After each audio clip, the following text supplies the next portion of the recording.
Շարլ Ազնավուրի անվան մշակույթի և արվեստի պետական քոլեջի արվեստի ստեղծագործությունների վերականգնում, կոնսերվացում և պահպանում բաժնի ուսանողներն իրենց շուրջ մեկամսյա ուսումնական պրակտիկան անցկացնում են Փարաքարի Սուրբ Հարություն եկեղեցում։ Դասախոս Սամվել Ենոքյանի ուղեկցությամբ ուսանողները զգուշությամբ պատերից իջեցնում են սրբապատկերները, լուսանկարում և տեղափոխում ժամանակավորապես արվեստանոցի վերածված այս տարածք։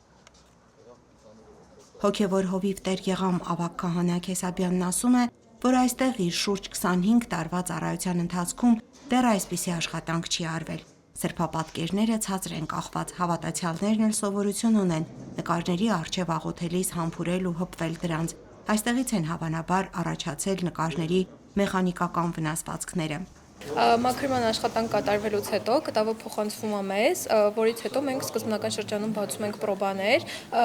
կեղտոտվածության աստիճանը հասկանալու համար, հետագայում արդեն սկսում ենք մաքրել կտավը։ Ներկա պահին մենք մաքրում ենք ջրով եւ սև օճառով։ Այն հատվածները, որոնք բացակայող են, այդ հատվածին մոտավորապես գույն ենք որոշում ու զրել լրացնում ենք, որպեսզի հեղինակի նկարից շատ չտարբերվի։ Երիտասարդ մասնագետները սկզբում քննում են վնասվածքի պատճառը, բացահայտում խոնավության, ջերմաստիճանի, հպման, թե ժամանակի ազդեցությամբ են առաջացել փոփոխությունները, ապա նոր միայն անցնում մաքրման և ամրացման աշխատանքին։ Յուրաքանչյուր կտավի վրա աշխատանքը օրեր է տևում, կախված աղտոտվածության աստիճանից։ Համբերություն, զգուշություն և պատասխանատվություն պահանջող այս աշխատանքը նաև հոգևոր գիտելիք է պահանջում։ Այստեղ ունենք աշխատանք, որը արդեն բացակայող ներկաշերտի թափվածներ են։ Ունենք ևս մի աշխատանք, ընդ առաքյալը, որ ֆաներայի վրա է արված ու բավականին վատ վիճակում է։ Այնտեղ արդեն process-ը գնում է մաքրման, հետո արդեն կհասկանանք գրունտի կամ բացակայող ներկաշերտի լրացումներն է կանենք։ Այս պահին հիմա այս աշխատանքի վրա էլի աշխատանք ունենք շրջանակի հետ կապված, որը որ հետևի կախիչի ենթաշրջանակի, որը որ չի հագնում ռամկի մեջ, դա էլ արդեն հասկանանք պատվիրում ենք, վերցնում ենք, փոխում ենք, թե իրանով ենք փորձում բավարարվել։ Իսկ լցոնումների հետ կապված հիմա ներկանյութի բացակայող հատվածների լցոնումները պետք է անենք, օրինակը ցույց կտամ, հետո ուսանողները արդեն կփորձեն։ Ըստ պահպանված սուղ տեղեկությունների այս վայրում 9-րդ դարում կառուցված եկեղեցի է եղել, որը երկրաշարժից փլուզվել է։ Ներկայիս շինությունը կառուցվել է 20-րդ դարի 50-ական թվականների վերջին խոնարհված եկեղեցու հիմքի վրա և հիմնովին վերականգնվել է 2004 թվականին Գարեգին II ամենայն հայոց հայրապետի օրհնությամբ։ Ինքը կառուցված է եղել խճաքարերով։ Հիմա է որ երեսապատվել է կարմիր գեղեցիկ քարերեն։ Ես մի բանի վրա եմ միայն ցավում, որ ինքնուս կերպով են վերանորոգել այն ժամանակվա հավատացյալները, հազիվ կարողացան են այսքանը կատարել, շնորհակալություն ինձ հոգիները լույս իջնի, 25 տարի մի փոքր ավելի մեր եկեղեցու ներսի նկարները այսքան մանրակրկիտ չէր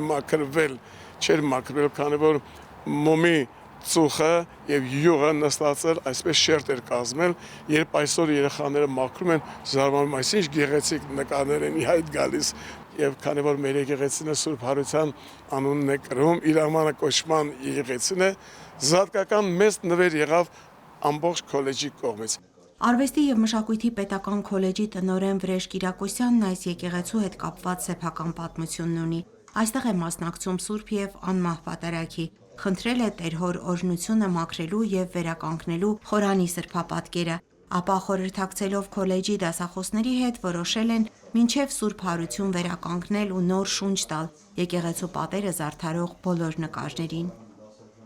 Մշակույթի և արվեստի պետական քոլեջի արվեստի ստեղծագործությունների վերականգնում, կոնսերվացում և պահպանում բաժինը համեմատաբար երիտասարդ է։ Այն վերականգնողներ պատրաստող միջին մասնագիտական միակ ուսումնական հաստատությունն է Հայաստանում։ Առաջին տարիներին ընդամենը 4-5 շրջանավարտ է ունեցել։ Այսօր յուրաքանչյուր լսարանում սովորում է 15-ից 20 ուսանող, որոնք զուգահեռաբար աշխատում են Հայաստանի պատմության, Էրեբունի թանգարաններում և Մատենադարանում։ Ես միշտ հիշում եմ, որ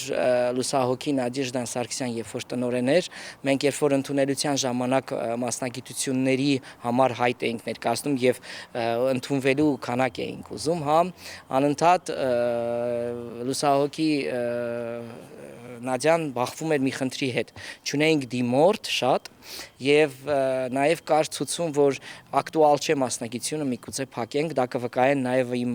գործընկերները, ովքեր ինձ հետ աշխատում էին։ Եվ ելի նորից պետք է հիշեմ լուսահոգի Դավիթին Բեջանյան քանդակագործ, ով իր ամուսինն էր, ու անընդհատ ասում էր, որ գեթ մեկ մասնագետ, եթե մենք կարողանանք այս պայմաններում այս մասնագիտությամբ տալ մեր երկրին, մեր աշխատաշուկային, ապա մենք ինչ-որ բան արած կլինենք։ 2 օրից Սուրբ Հարության տոնն է։ Փարաքարի Սուրբ Հարություն եկեղեցում որպես աղոթքի պատուհան, որը միշտ բաց է Տիրոջ առաջ, մեկը մյուսի ետևից կախվում են նորոգված սրբապատկերները, դիտողի սրտում վերարթնացնելով հրաշափառ հարության սպասումը։ Լիաննա Չիչակյան, Գևորգ Ավագյան, Եկեղեցական կյանք։